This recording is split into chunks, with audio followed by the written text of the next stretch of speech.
Olá, irmãos amados, graça e paz a todos. Espero que esse vídeo os encontre bem, com saúde. Eu sou a Kissela e sejam muito bem-vindos ao canal Uma Família em Cristo. Hoje, para a honra e glória do nosso Pai, daremos início à leitura do 68º dia, seguindo com os livros de Números, capítulo 11, versículo 24, ao capítulo 13, versículo 33, livros de Marcos, capítulo 14, versículos 27 ao 52, Salmos, capítulo 52, versículos 1 ao 9, e Provérbios, capítulo 11, versículos 1 ao 3. Amados, antes de iniciarmos essa leitura, vamos agradecer ao nosso Pai e pedir a direção para este estudo? Pai amado, graças te damos por tudo. Te agradecemos pelo teu amor, pela tua proteção, pelo teu cuidado, pela nossa saúde, por toda a providência na nossa vida, Pai. Te pedimos perdão pelos nossos pecados, pois somos totalmente errantes e dependentes da tua misericórdia. Neste momento, Pai, pedimos que o Espírito Santo de Deus venha nos dar a direção para esse estudo, para que nós tenhamos o entendimento da tua palavra, de acordo com a tua vontade, que nós não sejamos confundidos, mas que tenhamos o entendimento. Pai, te pedimos que essa leitura seja uma forma de aproximar a nossa vida da tua presença. Que assim seja em nome do Senhor Jesus Cristo. Amém. Livro de Números, capítulo 11, versículo 24 ao capítulo 13, versículo 33. Moisés saiu e contou ao povo as palavras do Senhor. Ele reuniu 70 homens dos anciãos do povo e os pôs ao redor da tenda. Então o Senhor desceu na nuvem e falou com Moisés. E, tirando do espírito que estava sobre Moisés, o pôs sobre aqueles 70 anciãos. Quando o espírito repousou sobre eles, profetizaram, mas isto nunca mais se repetiu. Porém, 2 homens ficaram no arraial. Um se chamava Eldade e o outro Medade. O espírito repousou sobre eles, porque estavam entre os inscritos. Mesmo que não tivessem ido até a tenda e profetizavam no arraial. Então, um jovem correu e anunciou a Moisés.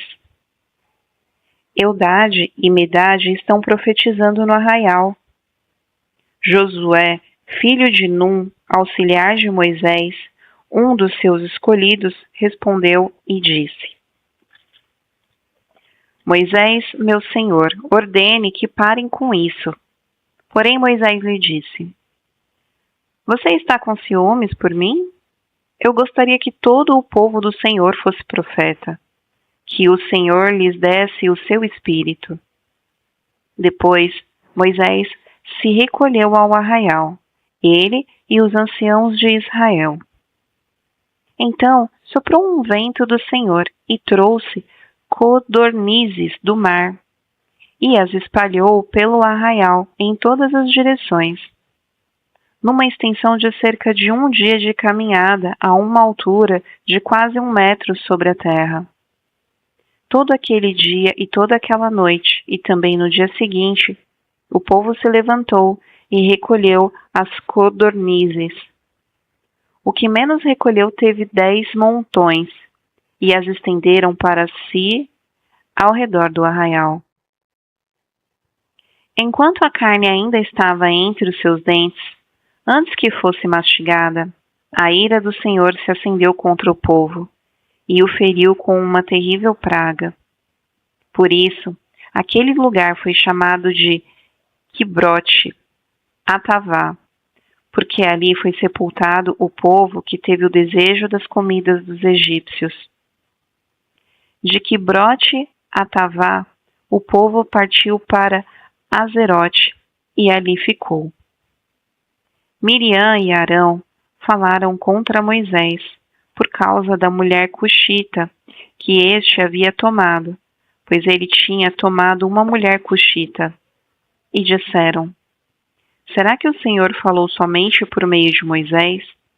Será que não falou também por meio de nós? E o Senhor ouviu o que eles disseram. Moisés era um homem muito manso, mais do que qualquer outro sobre a terra. Imediatamente o Senhor disse a Moisés, a Arão e a Miriam: vocês três dirijam-se à tenda do encontro. E os três foram até lá. Então o Senhor desceu na coluna de nuvem e se pôs à porta da tenda. Depois chamou Arão e Miriam, e eles se apresentaram. Então o Senhor disse: ouçam agora as minhas palavras. Se entre vocês há um profeta, eu, o Senhor, em visão me faço conhecer a ele ou falo com ele em sonhos. Não é assim com o meu servo Moisés, que é fiel em toda a minha casa? Falo com ele face a face, claramente, e não por enigmas, pois ele vê a forma do Senhor.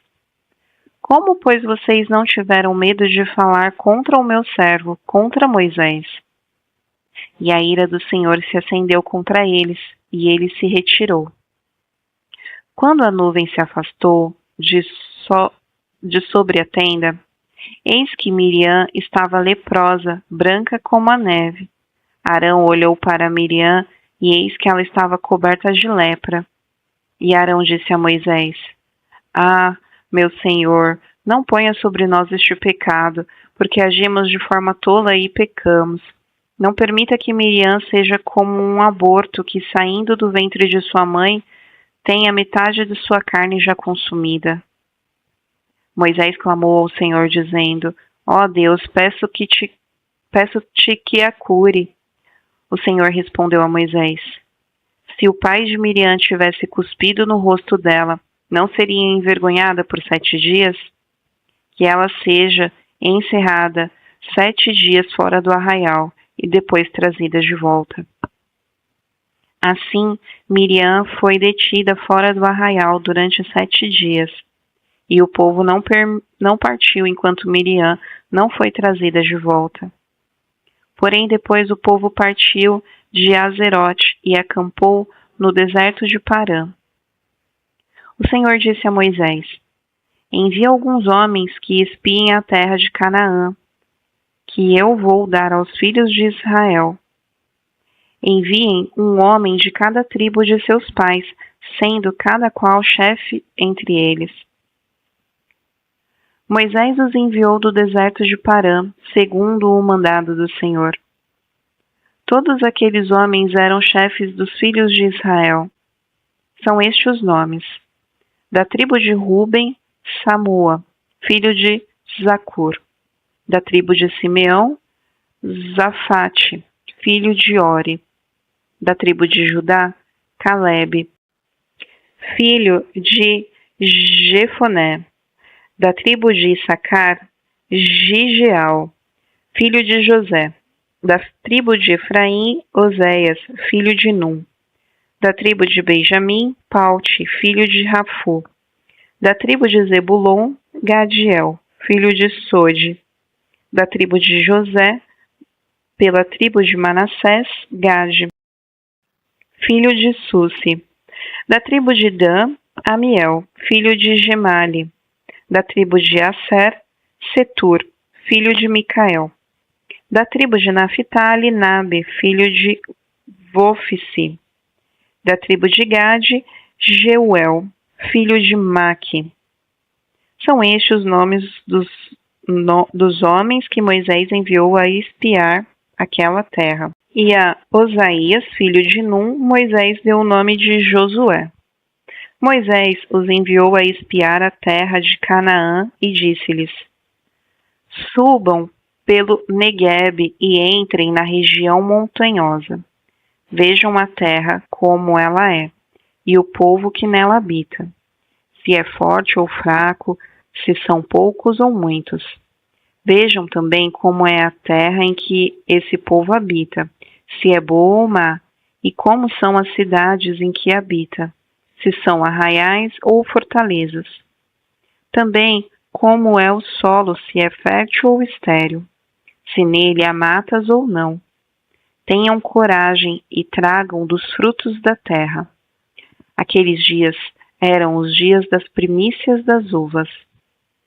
Assim, foram e espiaram a terra desde o deserto de Zin até Reob, a entrada de Amate, e subiram pelo Negueb e foram até Hebron.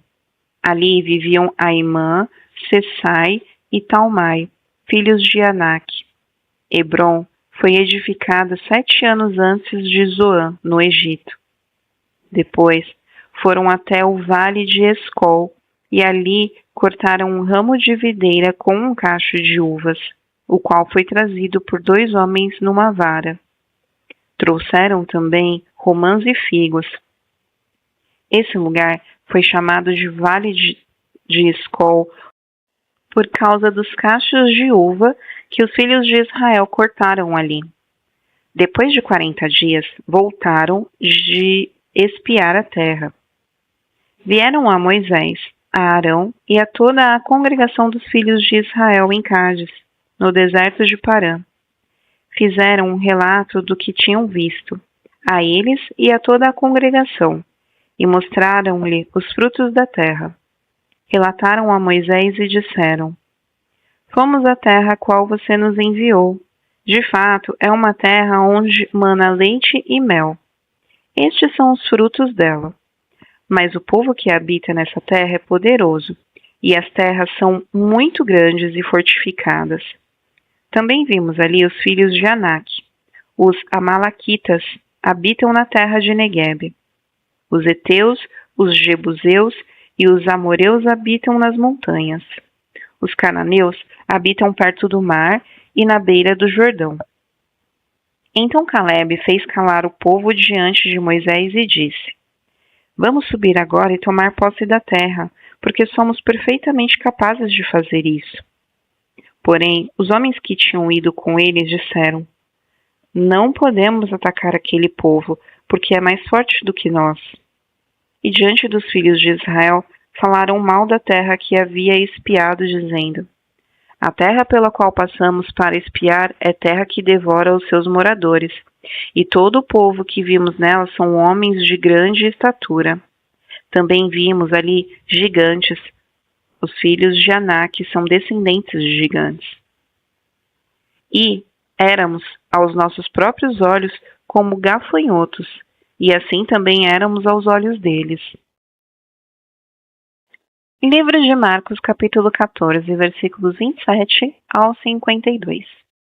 E Jesus disse aos discípulos: Serei uma pedra de tropeço para todos vocês, porque está escrito: Ferirei o pastor e as ovelhas ficarão dispersas, mas depois da minha ressurreição, irei adiante de vocês para a Galileia. Então Pedro disse a Jesus: Ainda que o Senhor venha a ser um tropeço para todos, não o será para mim. Mas Jesus lhe disse: Em verdade lhe digo que hoje, nesta noite, antes que o galo cante 2 vezes, você me negará 3 vezes. Mas Pedro insistiu com mais veemência: Ainda que me seja necessário morrer com o Senhor, de modo nenhum o negarei. E todos os outros diziam a mesma coisa. Então foram a um lugar chamado Getsêmani. Ali, Jesus disse aos seus discípulos: Sentem-se aqui, enquanto eu vou orar. E, levando consigo Pedro, Tiago e João, começou a se sentir tomado de pavor e de angústia. E lhes disse: A minha alma está profundamente triste até a morte. Fiquem aqui e vigiem. E, adiantando-se um pouco, prostrou-se em terra e orava para que, se possível, lhe fosse poupada aquela hora. E dizia: Abba, Pai, tudo te é possível. Passa de mim este cálice. Porém, não seja o que eu quero, e sim o que tu queres. E voltando, achou-os dormindo, e disse a Pedro: Simão, você está dormindo? Não conseguiu vigiar nem 1 hora? Vigiem e orem para que não caiam em tentação. O espírito, na verdade, está pronto, mas a carne é fraca. Retirando-se de novo, orou repetindo as mesmas palavras, e voltando, achou-os outra vez dormindo, porque os olhos deles estavam pesados e não sabiam o que lhe responder. E quando voltou pela terceira vez, Jesus lhe disse: Vocês ainda estão dormindo e descansando. Basta, chegou a hora. O Filho do Homem está sendo entregue nas mãos dos pecadores. Levantem-se, vamos embora. Eis que o traidor se aproxima. E logo, enquanto Jesus ainda falava, chegou Judas, um dos 12, e com ele uma multidão com espadas e porretes, vinda da terra dos principais sacerdotes, escribas e anciãos. Ora, o traidor tinha dado a eles um sinal. Aquele que eu beijar é este. Prenda e levem-no com segurança. E logo se chegou, aproximando-se de Jesus. Judas disse: Mestre, e o beijou. Então eles agarraram Jesus e o prenderam. Nisto, um dos que estavam ali, sacando da espada, feriu o servo do sumo sacerdote e cortou-lhe a orelha. Jesus lhe disse: Vocês vieram com espadas e porretes para prender-me, como se eu fosse um salteador.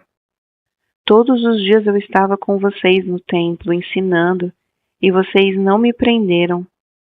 Mas isto é para que se cumpram as Escrituras. Então, todos os deixaram e fugiram. Um jovem coberto unicamente com um lençol seguia Jesus. Eles o amarraram, mas ele largou o lençol e fugiu nu. Livro de Salmos, capítulo 52, versículos 1 ao 9. Ao mestre de canto, salmo didático de Davi, quando Doeg, edomita, foi contar a Saul que Davi tinha ido à casa de Abimeleque. Por que você se gloria na maldade, ó homem poderoso? Pois a bondade de Deus dura para sempre. Com a língua você trama planos de destruição. Ela é como navalha afiada que só produz enganos. Você ama o mal mais do que o bem. Você prefere mentir a falar a verdade. Você ama todas as palavras devoradoras, ó língua fraudulenta. Também Deus os destruirá para sempre. Ele o pegará e arrancará da tenda em que você habita, e o extirpará da terra dos viventes. Os justos verão tudo isso e temerão e vão rir dele, dizendo: Eis o homem que não fazia de Deus a sua fortaleza, mas confiava na abundância dos seus próprios bens e se fortalecia na sua perversidade. Quanto a mim, porém, sou como a oliveira verde na casa de Deus. Confio na misericórdia de Deus para todo o sempre. Sempre te louvarei, porque assim o fizeste na presença dos teus fiéis. Esperarei no teu nome, porque é bom. Livro de Provérbios, capítulo 11, versículos 1 ao 3.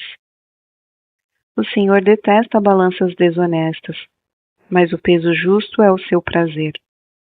Quando vem a soberba, a desgraça não tarda, mas com os humildes está a sabedoria. A integridade dos retos os guia, mas a falsidade dos infiéis os destruirá. Irmãos amados, então aqui finalizamos mais um dia da leitura bíblica e é um prazer ler as Escrituras para vocês. Nós nos vemos amanhã para a próxima leitura. Um beijo e que Deus os abençoe.